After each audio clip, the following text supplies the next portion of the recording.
G'day, have I got a story for you? Check the disclaimer. Season 1, Episode 34, Footsteps That Follow. How did I get here? Where is here? I am warm, and this feels familiar. Wasn't I laying on the floor a moment ago? Why is my life like this? I don't move. I think I should keep still. Why? I open my eyes and a man says that I'm conscious. Oh, I have many needles in me. I thought I could feel them before. And now I also see them. One of the big men standing outside the door comes in and looks at me. His face looks so unusual. His hands too. Do I know him? Yes, I can see in his thoughts that he has worked out that I know his thoughts. So now he thinks to me. Hi, Elva, I say. I don't want to go back there. Oh, he has no choice. He has to take me. His memories are all jumbled. The lab assistant, or is she a nurse? I'm not sure. She's not sure either. She's trained to be both. She removes all the needles, gets me out of the MM, and says that I should be able to walk now. Elva carries me anyway. I think I like Elva. The other man, like him, Lars, is coming too. Elva puts me in the open doorway of a room, and I can see that he's not allowed to let me step foot outside the room. The room has sticky red stuff on the floor. I don't like how it feels between my toes. I almost turn to look in the room but decide not to. Somehow I know it's better if I don't look. An older man comes, sees me standing in the doorway, shoves me backwards and slams the door closed. Now I have a sticky back, and my hands and arms have muck on them as well. I can feel it. I can't see it because I closed my eyes the moment he pushed me. I stand up and wait in silence, knowing that I will hear the door squeak when it opens, and I will turn my head, and then only look that way. I stand there for a long time, but I don't mind. I'm used to standing waiting. That's what I do on the surface. I stand on the mat in the room where I have to sleep, watching the door handle, hoping and wishing that it won't move and that no one will come through. Sometimes I wait all day from when the sun rises, and I watch the sunlight on the wall near the door with my peripheral vision. It makes its way across the room until it is eventually gone. That's when I have to sneak outside, because if I don't get hurt in the daytime, then the nighttime is usually very bad. I hear the door squeak, and I turn to see that the door is open, and the man is standing in the doorway. He looks at me with a frustrated look on his face and orders, "Follow me." Why is he hoping that I will think that I hurt a woman? I don't hurt people. The two big men follow behind me as I follow behind the man, making sure they don't step on the sticky mess that my feet leave behind as I walk. I look at the man's thoughts. Oh, maybe not. I would rather not know. But too late. I do know. I don't want to go there. I don't want him to hurt me again. Oh, I may not have looked in that room, but I see it in his memories. I decide that I am going to run down the hall the other way and escape, and come back to rescue that woman that I saw in his memories later when these men are gone.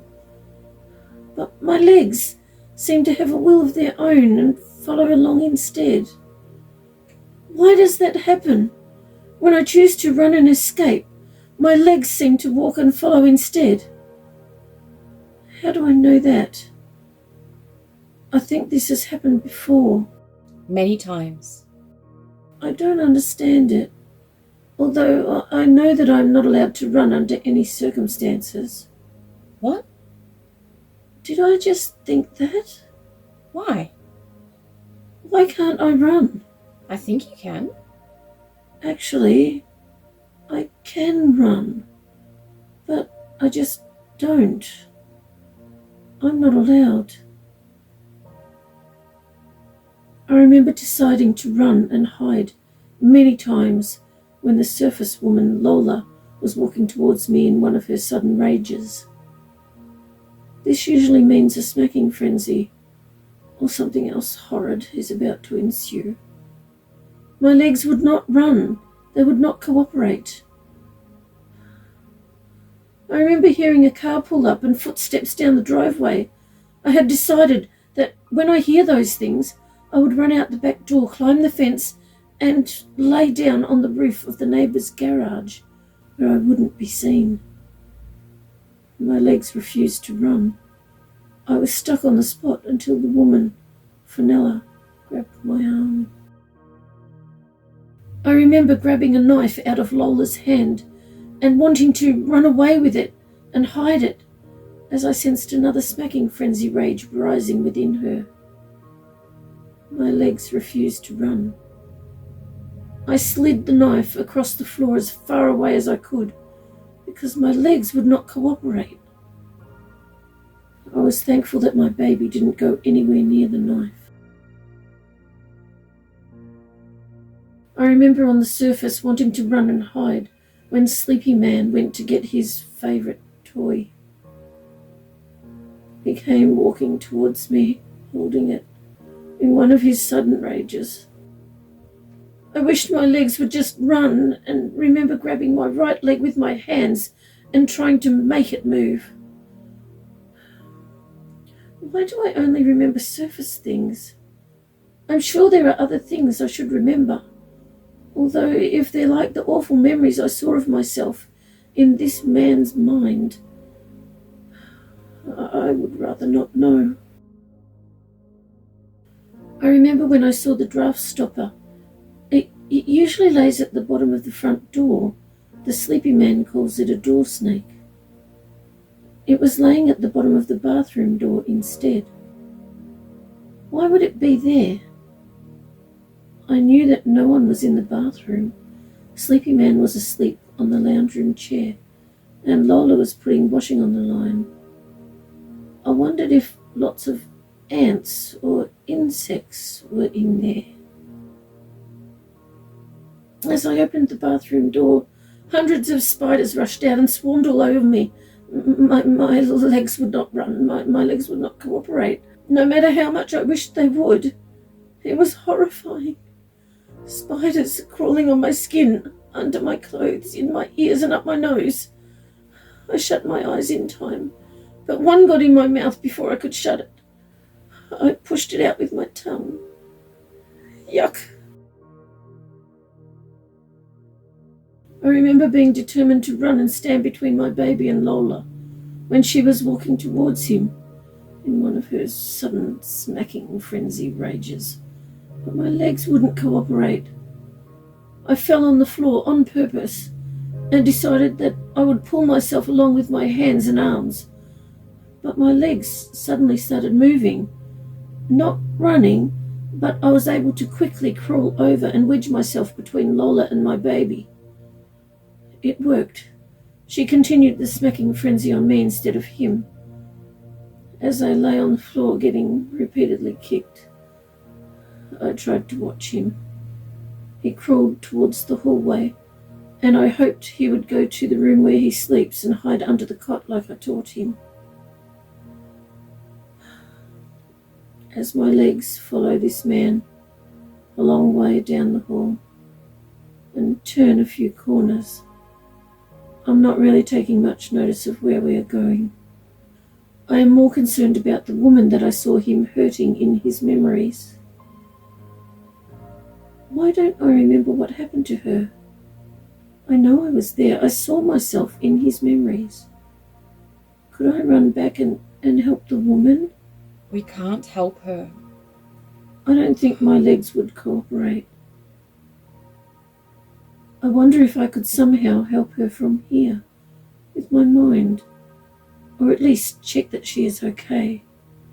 Can I even do that? Yes, you can.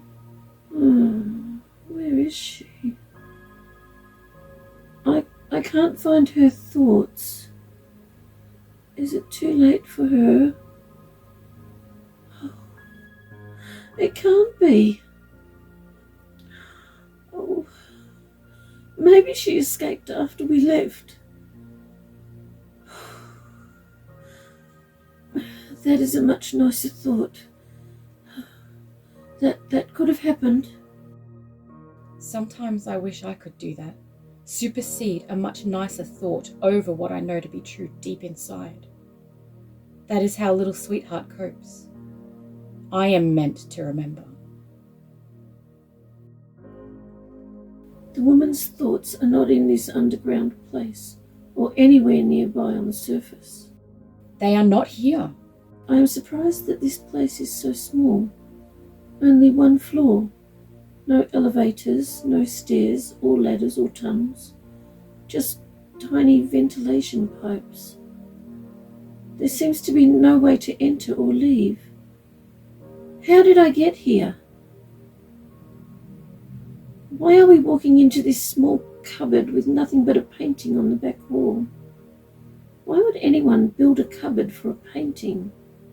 Paintings are meant to be seen, aren't they? Why are we just standing here? Oh, the man grabs my arm and squeezes tight. Do you remember this room? He asks. Do you remember this painting? No, I answer. And no, although I am now experiencing déjà vu and wonder if I have been here before. As he pulls me towards the back wall, once again I hear a voice in my thoughts. I'm here with you. What is happening?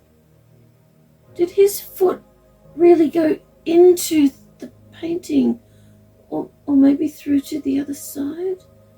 No, we are underground, and I know there is only solid dirt behind that wall. But beyond the painting itself, I'm not sure. As his leg starts to disappear into the painting, he pulls me towards him. I step back. No, I don't want to go in there. I feel myself being quickly pulled into the painting. The mangler squeezes my arm tight as we step out on the other side into his private underground laboratory. His lair. His thoughts are very loud. In my thoughts I hear, I'm here with you. We are standing in a room that looks like a museum. The walls are stark white, though they can barely be seen, as they are all adorned with various forms of weaponry. There's many torture devices and supposed medical equipment, almost all of them stained with reddish-brown splatters. Yuck. These items are all used to inflict pain in some form. How awful. I can see that he is not supposed to have these things, almost all stolen. I suppose that is one reason he keeps them here. So few people will see them. Not many people are brought here. He has 2 scientists who work here, and a woman who comes occasionally to stock the cupboards. There is an upright open coffin in the back left corner of the room. It has long, sharp spikes covering the whole interior surface. This coffin is displayed in a glass case, elevated from the floor on a slight pedestal. On the front, it has a metal plaque engraved with the words, Iron Maiden, and a description. Most of his larger items are displayed this way. Another is a large, low wooden table. It has 2 spiked rollers across the width of it. There are chains attached and a crank on the side. This device is labelled the rack. There are numerous taller pedestals with old, ornate-looking urns encased on top of them. They all feel like fear, sadness, sorrow, pain, and this room makes my stomach turn. There are only 2 displays that are not wall-mounted or inside glass. One is a solid set of wooden stockades to my right and towards the middle of the room, bolted to the floor. Last time I was here, there was a small boy locked inside them. Poor child. I'm glad I was here to help him. The other is a long, low table with a vast miniature structure on it. It has false forests, deserts, cities, though it doesn't look like anywhere that actually exists, that I've seen. It seems more precious to him than his paintings. He tries to pretend he doesn't treasure them, but it's quite obvious that he is very fearful of being found out and having to relinquish his control of them, especially this structure. I wonder what would happen if they found out. The mangler roughly pulls me backwards by my arm, something I expected. I saw it in his thoughts. I turn quickly but carefully rather than stumble. He seems annoyed that I didn't fall. He drags me through the door behind us. As we exit, I turn my head to see the wall we stepped out of when we stepped through the painting. That painting is horrible. A dark image of black, brown, and red. The form of a man. Or is it a woman? It never looks quite the same, but it always feels sinister. Oh. The exit leads to a sparsely furnished short white hallway. There is a large painting on the wall at one end of the hall. That painting feels awful too. Yes, but at least it isn't looking at me. Ambrielle, is that you? Hi, little sweetheart. I knew you'd hear me eventually. Ambrielle, I think your name is beautiful. The moment we are out of his museum, the mangler lifts me and throws me across the hall. My head hits the wall. Oh. Why did he do that? He quickly grabs me by the hair and arm and throws me down the length of the hallway. I skid across the floor, raising my arm on the rough concrete and hitting my head against the wall. It hurts.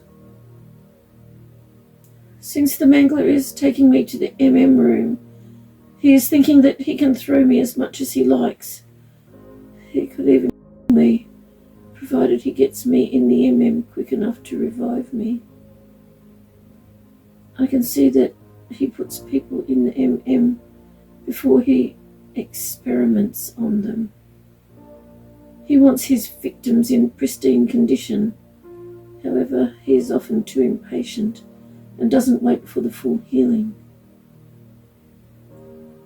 He wants me to last as long as possible, prolong the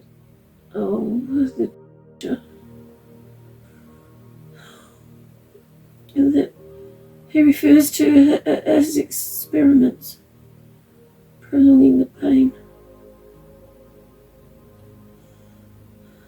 I slowly stand, using the wall for support. I hear a second set of footfalls stomping down the hall towards me. I wonder which assistant it will be. The mangler demands, Get her in the MM. I want her pristine. I turn to face a man in a white lab coat. I hear Ambrielle in my thoughts. I've met Claude before. I step closer to Claude, ready to be hurt before he puts me in the MM. He's deciding whether he will throw me through the opposite doorway or not. When Claude sees the mangler's shoulders shift forward and suddenly stiffen, he decides against it. Claude knows the mangler well, or he thinks he does. Claude thinks that the mangler is trying to mask his anger in front of him. Mangler wants to appear in control. He failed. Even your unaware, untrained cohort can deduce that you aren't in control, and he can't read your mind or emotions. The mangler turns to face Claude with a sinister, threatening expression on his face.